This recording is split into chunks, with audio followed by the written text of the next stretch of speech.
इतनी देर में वहां से एक मोची गुजरा जो कंबल लेकर आ रहा था।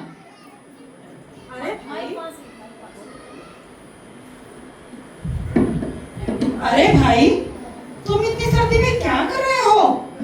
तुम इतने परेशान क्यों हो? और तुमने गर्म कपड़े क्यों नहीं पहने?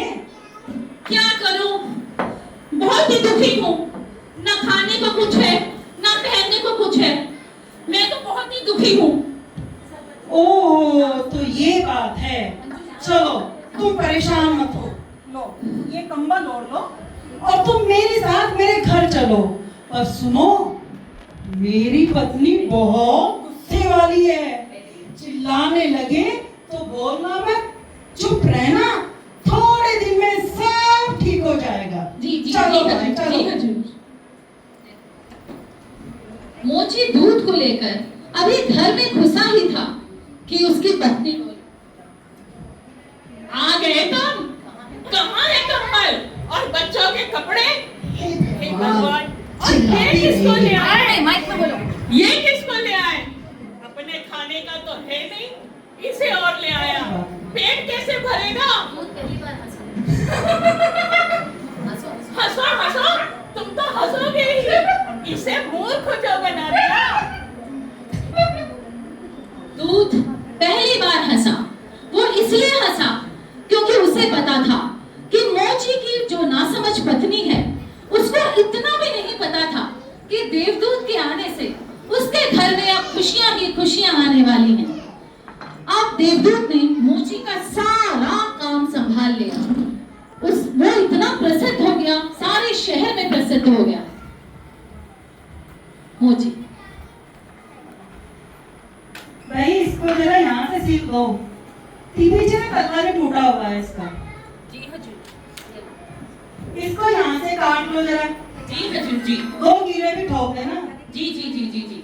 किसी को भी कराने हो चप्पल जूते, भाई करवा लो। कोई बात नहीं, नीचे रख लो, आ जाएंगी। हजूर यहाँ से सही है। हाँ हाँ हाँ, ठीक है भैया।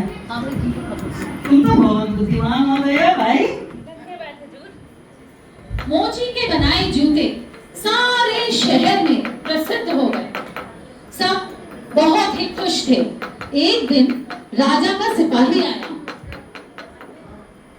अरे भाई, इसे भी ठीक कर लो भाई। ये लो कपड़े का टुकड़ा, इससे जूते बना देना। भूल चूक मत करना, जूते ही बनाना। बहुत महंगा है। जी जी जी, मिल जाएगा आपको। अरे कर लेंगे। देवदूत कुछ सोचने लगा, लेकिन जूते न बना के उसने स्लीपर बना दिए। और थोड़े दिन बाद फिर से राजा का सिपाही जूते लेने आया। लाओ भाई, बना दिए जूते। लीजिए जनाब। ये क्या बनाया तूने? मूर्ख, मैंने तो जूते कहा था, तूने स्लीपर बना दिए। मुझे पिटवाएगा, मेरी तो नौकरी चली जाएगी। एक और माइक के इधर। दूध फिर से हंसने लगा। इतनी देर में एक आदमी दौड़ता हुआ आया। अरे रुको रुको रुको, जूते नहीं, स्लीपर ही बनाने हैं। अरे रुको रुको रुको, जूते नहीं, स्लीपर ही बनाने हैं। महाराज की मृत्यु हो गई है, उन्हें स्लीपर पहनाकर ही ले जाएंगे।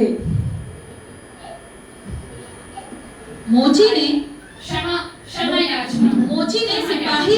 मोची और सिपाही ने हाथ जोड़कर दूध से क्षमा मांगी।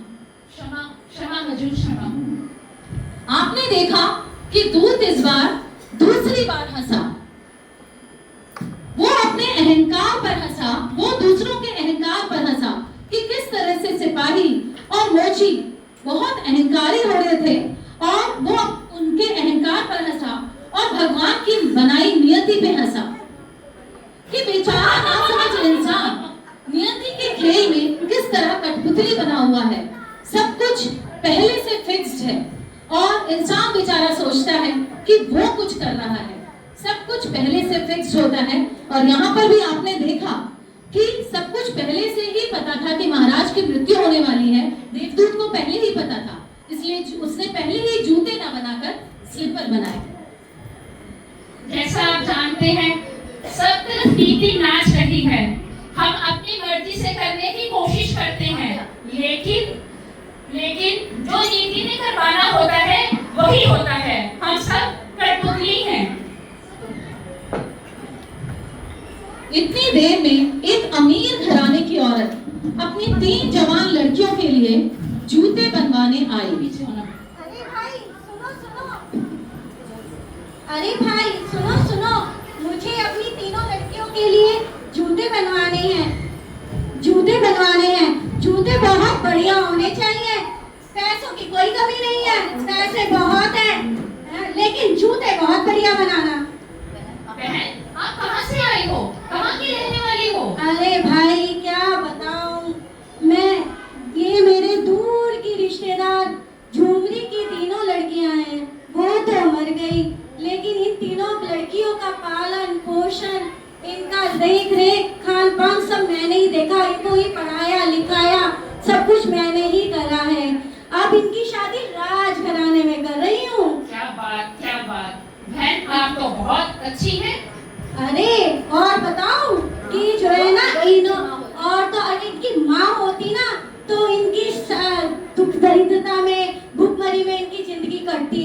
लेकिन अब मैं इनका, अब जो मेरी सारी धन संपत्ति की मालकिन है वो यही होंगी। बात है भाई, क्या बात है।